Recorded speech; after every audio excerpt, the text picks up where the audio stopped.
মোষ ধোয়া পানি খেলে বা মোষ লাগলে কোনো কিছু খেতে গেলে সেটা হারাম বলে হয়। হারাম তো পরের কথা, অনেকে বলে মাকরু, হারামও হবে না মাকরুও হবে না।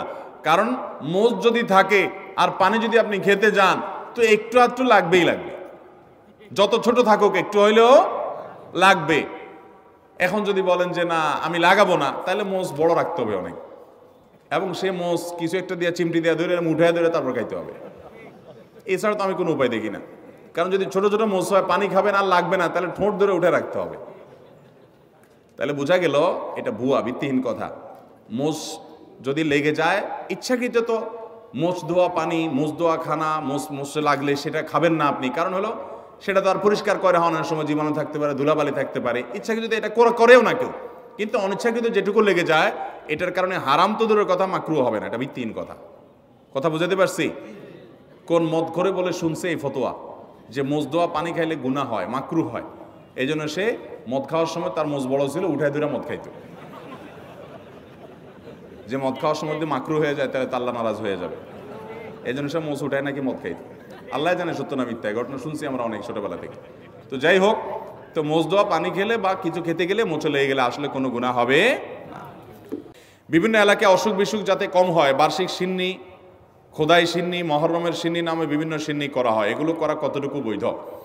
অসুখ বিসুখ হলে আল্লাহর কাছে তওবা ইস্তেগফার করবেন, দোয়া পড়বেন এবং ডাক্তারের কাছে যাবেন। অসুখ বিসুখের জন্য দান সাদাকা করবেন। কিন্তু এই যে আপনার সিন্নি দেওয়া মানে হলো ধরেন আপনার এই উপলক্ষে মিলাদের আয়োজন করলেন।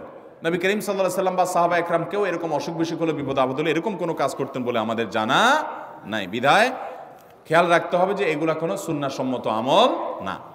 এরপরে প্রশ্ন হলো, ভুল করে বা রাগের মাথায় যদি কসম করি কিন্তু পরে দেখা গেল আমি যেটা কসম করেছি যে আমি এটা কখনোই করব না, কিন্তু সেই কাজটা আমি বাধ্য হয়ে করে ফেললাম, তাহলে এই ক্ষেত্রে আমার করণীয়? এই ক্ষেত্রে আপনার করণীয় হলো কাফফারা দিবেন। কসমের কাফফারা হলো হয় 10 জন মিসকিনকে খাদ্য দান করবেন, আর না হলে 3 দিন রোজা রাখবেন। বাস, তাহলে কসমের কি হয়ে যাবে? কাফফারা হয়ে যাবে। এরপরে প্রশ্ন হলো, আমি অনেকবার তওবা করেছি, প্রত্যেকবারই ভঙ্গ হয়েছে, তাহলে কি আমি মুনাফিক হয়ে গেছি? না ভাই, তওবা হওয়ার পর তওবা ভেঙে যাওয়াটা অস্বাভাবিক নয়। আপনারা খুশি হবেন শুনে, আমাদের রব আল্লাহ রাব্বুল আলামিনের একটা গুণবাচক নাম হলো তাওয়াব। কি নাম ভাই? তাওয়াবের মানে জানেন?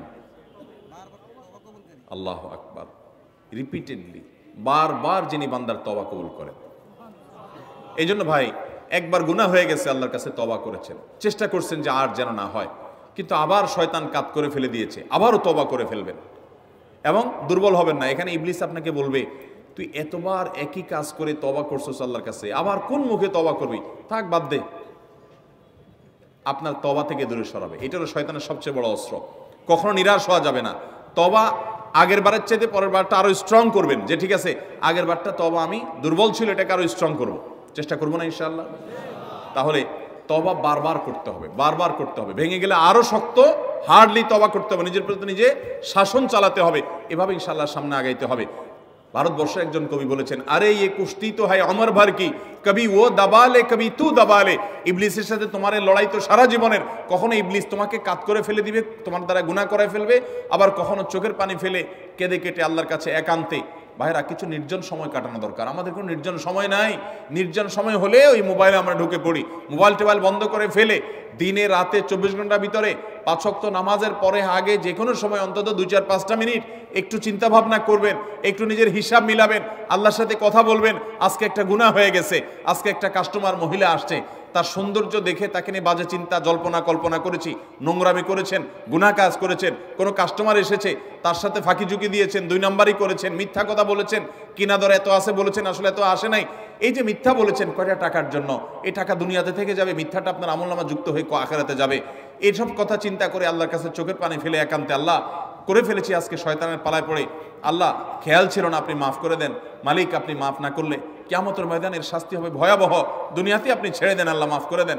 মাপ চায়া দুনিয়া থেকে ওইটাকে নিষ্পত্তি করেন, একটু চোখের পানি ফেলেন, সেজদায় পড়ে যান, 2 রাকাত সালাতুত তওবা নামাজ পড়ে আল্লাহর কাছে মাপ চান, এর পরের দিন আরো স্ট্রং করেন।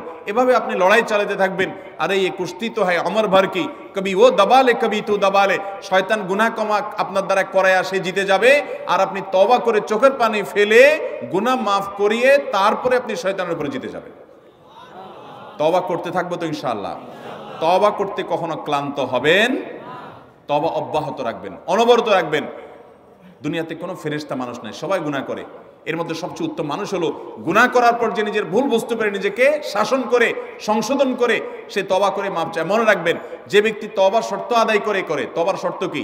তওবার শর্ত হলো যে কাজটা করেছি গুনার কাজ, এটার জন্য নিজেকে নিজে শাসন করলাম, কেন আমি এত নিকৃষ্ট কাজ করলাম, আল্লাহ আমার প্রতি কত ইহসান করেছেন, কত অনুগ্রহ করেছেন, আমার জীবনে কত বিপদ এসেছে আল্লাহ উদ্ধার করেছেন, তাহলে আমি কেন গুনার কাজটা করলাম? নিজেকে শাসন করা, ভবিষ্যতে না করার পরিকল্পনা করা, লজ্জিত হয়ে চোখের পানি ফেলে আল্লাহর কাছে মাপ চাওয়া, এই কাজটা যদি আপনি বারবার করেন, আপনি নিশ্চিত থাকতে পারেন আপনার তওবা দিন দিন আস্তে আস্তে স্ট্রং হবে এবং একটা সময় আপনি গুনাহ ছাড়তে পারবেন ইনশাআল্লাহ। এই জন্য তওবা কখনো ছাড়া যাবে, যতবারই তওবা ভাঙুক, তওবা আরো স্ট্রং করে করতে হবে।